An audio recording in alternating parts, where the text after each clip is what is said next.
Buenos días, mi nombre es Sam Sirira.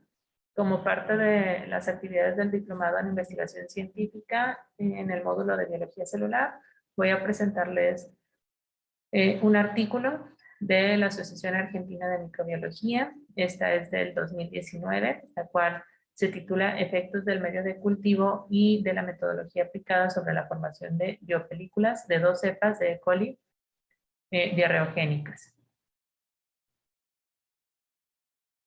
Como sabemos, la E. coli o Escherichia coli es una enterobacteria del género Escherichia. Solo hay una especie, que es la coli. Es un gram negativo, esto es, si la teñimos con el colorante gram, se va a teñir de color rosa. Es un anaerobio facultativo, por lo que puede vivir en bajas condiciones de oxígeno. Sin embargo, si hay buenas condiciones para vivir con oxígeno, va a utilizar el metabolismo respiratorio sin problema. Pero si no lo hay, si no hay oxígeno, pues puedo utilizar la fermentación. Esta bacteria vive pues en nuestro intestino, es parte de la microbiota, por lo que la mayoría de las infecciones son endógenas, es decir, son causadas por la mal llamada flora normal. Aunque existen algunas cepas, sobre todo las que causan las gastroenteritis, que se obtienen de manera exógena. De estos hay 6 subtipos, ¿sí? Tenemos la E. coli enterotoxigénica, ¿sí? Que es esta que estoy señalando aquí. Esta E. coli enterotoxigénica, o llamada también como la del viajero, o diarrea del viajero, ¿sí? Está la E. coli enteropatogénica, más común en niños, ¿sí? Está la E. coli enteroagregativa. Está, pues, de las más peligrosas, o bueno, por sus complicaciones, la E. coli enterohemorrágica, la E. coli enteroinvasiva y la E. coli que causa las infecciones urológicas.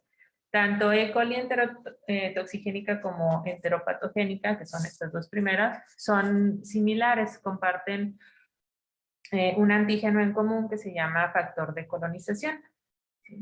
En este artículo de estos subtipos se estudian, como dice, dos cepas, que son la E. coli, ¿sí? Verotoxigénica, o también llamada enterohemorrágica, y la E. coli enteropatogénica, o la que conocíamos, bueno, que vimos que es más común en diarreas de niños, en niños. Sí, estas dos son las que utiliza este artículo que les presento el día de hoy.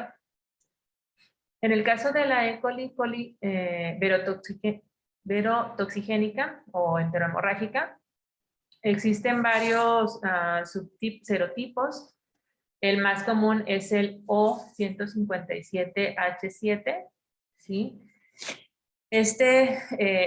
Bueno, es transmitido por alimentos, sobre todo carne, ¿sí? Carne poco cocida o frutas crudas, ¿sí? Se requiere, la verdad, un inóculo muy pequeño, se habla de 100 bacterias.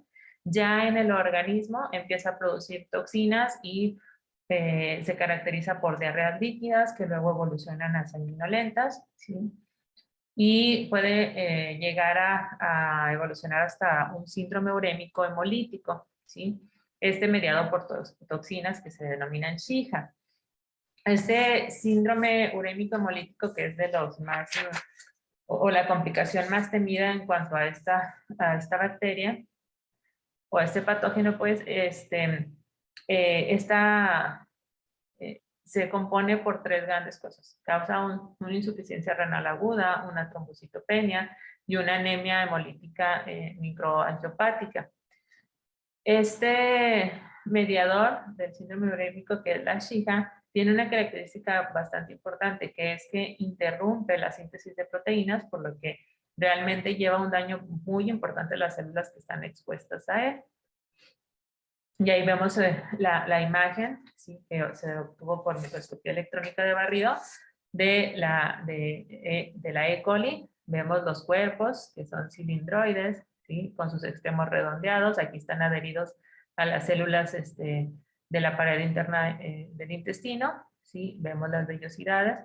En el caso del otro subtipo, que es estudia este artículo, que es la E. coli enteropatogénica, o aquí con sus siglas EPEC. Esta tiene la característica, o bueno, comparte la característica con la enterotoxigénica de que contienen algo que se llama pilis, que son estos. ¿Sí? Estos pilis le permiten formar enlaces y adherirse a, pues en este caso, las vellosidades del intestino. Las aplanan y entonces, pues por ende, no hay buena no hay buena absorción de nutrientes y son lo que causa las diarreas. Como les dije, esta coli enteropatogénica se caracteriza o es más común en niños, en diarrea infantil aguda y, o persistente. En este artículo se estudia estas dos cepas, ¿sí?, de E. coli, porque son importantes, son patógenos bastante importantes en cuanto a los problemas de salud pública que ocasionan. Y se estudia también este término que son las biopelículas. En un entorno, por decirlo, natural, la mayor parte de los microorganismos viven en comunidades, ¿sí?, que se adhieren ya sea a superficies bióticas o abióticas y forman conglomerados que son las denominadas biopelículas. Esta biopelícula, o también se les llama biofilm, es como un tapete microbiano. Está organizado, tiene características y funciones bastante complejas. En esta imagen vemos en los primeros, en el A y D, en estos dos, vamos a ver esta E. coli enterohemorrágica, este serotipo, o 157H7, ¿sí? Aquí lo vemos en una superficie, ¿sí? En este caso es una superficie de acero inoxidable. Y aquí está sin inoculación. Luego B y E, ¿sí? Las siguientes imágenes, aquí las vemos igual la E. coli, pero sin tratamiento. Y ahí vemos las biopelículas, vemos cómo se forman estos conglomerados. Y C y F son imágenes donde vemos ya a la E. coli ya tratada con hipoclorito de sodio, ¿sí? Pero como vemos, pues estas pueden vivir, o bueno, pueden adherirse más bien a diferentes superficies. En este caso nos hacen nos comparten estas imágenes en una superficie de acero inoxidable. Estas biopelículas pues le ofrecen ciertas ventajas de adaptación a los microorganismos, ¿sí? Y tiene un importante papel en cuanto a la patogenia y claro, un impacto importante en el área médica, el conocer cómo el estudiar pues este tipo de pues ventajas adaptativas que genera los mismos microorganismos, sin un intento de supervivencia. Dentro de estas ventajas, sí, las biopelículas los protege de la acción de agentes adversos, ¿sí? Incrementa también la disponibilidad de nutrientes para su crecimiento, les facilita también el aprovechamiento de agua, reduciendo la posibilidad de deshidratación, y también favorece la transferencia de material genético, entre otras. Estas circunstancias, todas estas ventajas, pues, le incrementan o le permiten incrementar su capacidad de supervivencia frente a condiciones adversas del medio ambiente natural y también frente a algunos métodos de desinfección, incluso a la aplicación de algunos antibióticos. En la industria alimentaria, que es muy común la presencia de biopelículas, tanto en las cañerías o en los equipos de muchos materiales, ya les decía, plástico, cristal, madera o el acero inoxidable, incluso también puede ser en los alimentos que ya están producidos. Las biopelículas en condiciones favorables, como vimos, pueden proteger al microorganismo, aunque sean potencialmente patógenos, los puede proteger frente a desinfectantes, como ya dijimos, para descontaminar los ambientes y para también descontaminar las superficies donde se procesan los alimentos. Esto, en cuanto a la industria alimentaria, pues puede ocasionar o tener muchas consecuencias, ¿sí? Desde pérdidas económicas hasta, claro, el desarrollo de enfermedades. Hay muchos estudios y laboratorios que han intentado entender cómo se desarrollan estas biopelículas, las condiciones en que se forman y cómo permanecen en el tiempo. Lo que se sabe es que las biopelículas son un punto estable en el ciclo biológico que incluye la iniciación, maduración, mantenimiento y dilución, en la que las bacterias parecen iniciar el desarrollo de la biopelícula en respuesta a señales ambientales específicas, como por ejemplo la disponibilidad de nutrientes, como veíamos, además del contenido nutricional del medio. Hay otras señales que pueden influir en la formación de biopelículas, como son la temperatura, la osmolaridad, el pH, la presencia de hierro, el oxígeno, ¿sí? Y actualmente se cuenta con diferentes metodologías e instrumentos que nos permiten detectar y estudiar las biopelículas. Estos procedimientos incluyen, bueno, unos bastante sofisticados, pero también otros desde la observación por medio de observación directa por medio de cultivos continuos o a través de microscopía electrónica o confocal. En este caso, en este trabajo, su objetivo fue el evaluar y comparar los efectos de dos metodologías, ¿sí? Y de los cultivos que se utilizaron sobre la capacidad de una cepa de E. coli, ya dijimos tanto coli verotoxigénica o 157 y una enteropatogénica. Lo que van a hacer es eso, evaluar y comparar su capacidad de formar biopelículas sobre una superficie común, una superficie de poliestireno. Ese es el objetivo general de este artículo, o de este proyecto, pues de este trabajo. La metodología, bueno, se comparó, como les dije, la formación de biopelículas de ambas cepas mediante estas dos metodologías, según lo descrito por Danés et al. Y colaboradores, la cual en el proyecto se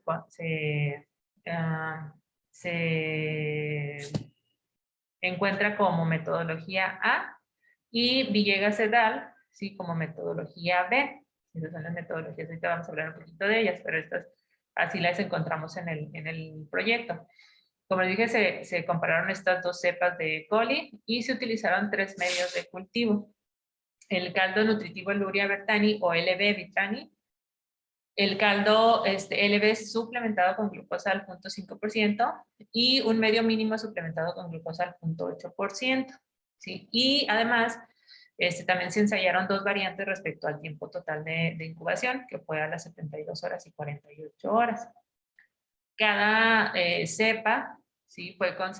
Cada cepa conservada a menos 70 grados Celsius fue reactivada, ¿sí? en el medio de cultivo LB a 37 grados y se les midió la densidad óptica de cada cultivo y se realizaron diluciones ajustando la densidad óptica a 0.5. Bueno, aquí están señalando esas intervenciones. En la metodología A se tomaron 10 microlitros de cada pocillo, se sembraron en nuevos pocillos con 190 microlitros del medio fresco estéril correspondiente. Y en la metodología B se retiró todo el contenido de los pocillos y se agregaron 200 microlitros del medio estéril correspondiente. Esas son más o menos las metodologías, la explicación de las dos metodologías utilizadas.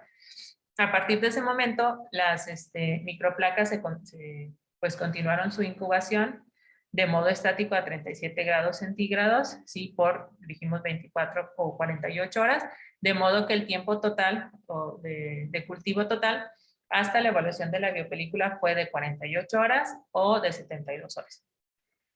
Las placas que fueron expuestas a 48 horas de incubación, además, hubo una modificación en el medio de cultivo en el cual las bacterias fueron incubadas las primeras 24 horas, o sea, en ambas cepas se sembraron los 190 microlitros del LB y al término de ese tiempo se procedió con las intervenciones propuestas. Las microplacas se revelaron mediante la técnica de cristal violeta. Como les digo, brevemente se retiró el contenido de todos los pocillos, se lavaron con agua bidestilada estéril y se fijaron con 200 microlitros de metanol o el Biopac durante 15 minutos a temperatura ambiente.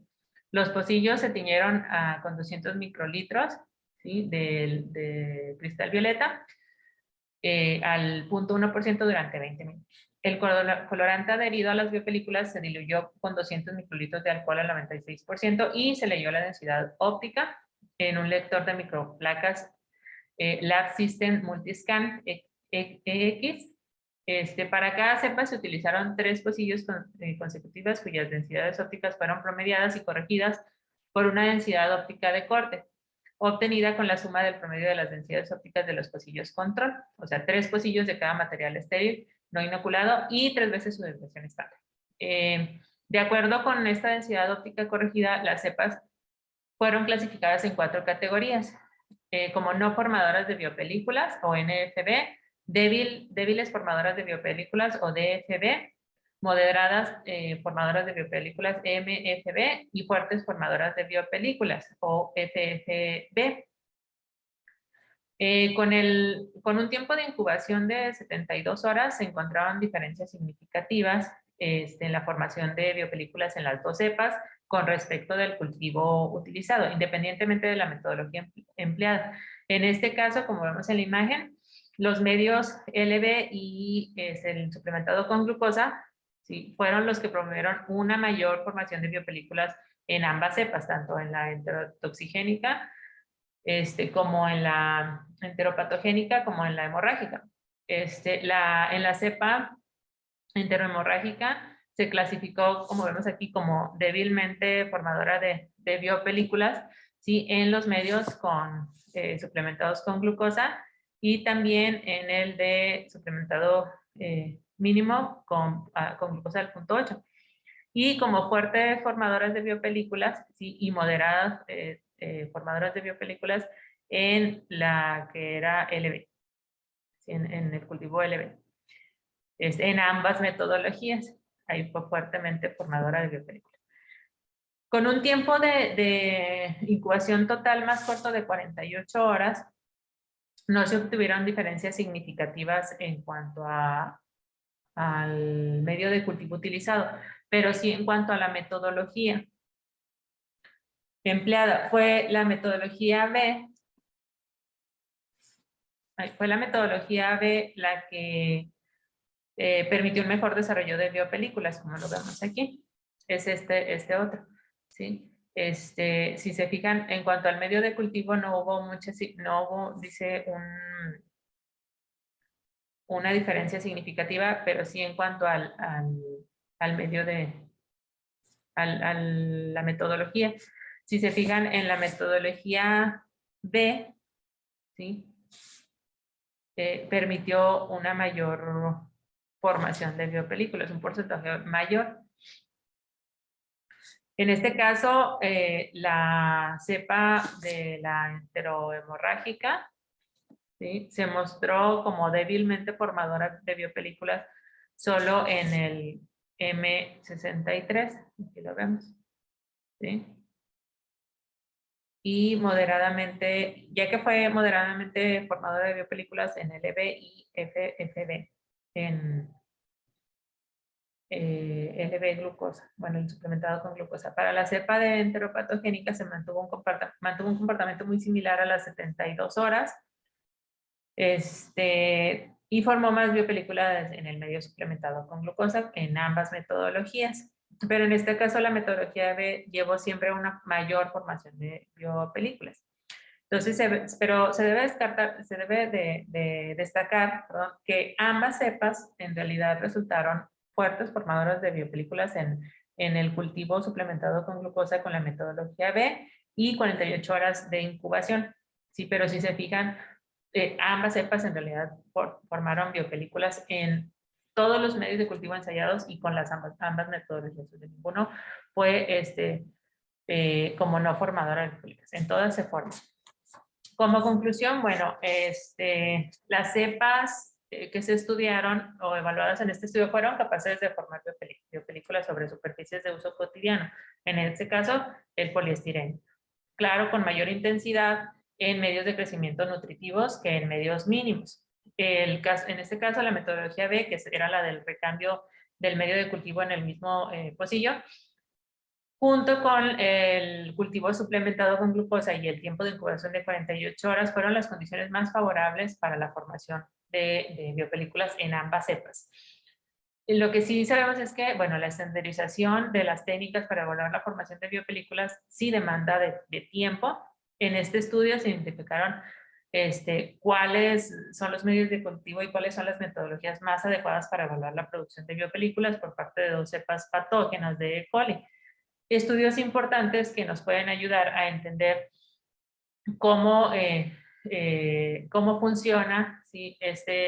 Pues se puede decir como mecanismo de adaptación de los patógenos y en qué punto de este ciclo podemos intervenir para evitar pues su formación, ¿sí? Y por ende sus consecuencias, como dijimos, pueden ser tanto económicas, pero sobre todo de salud pública. Gracias.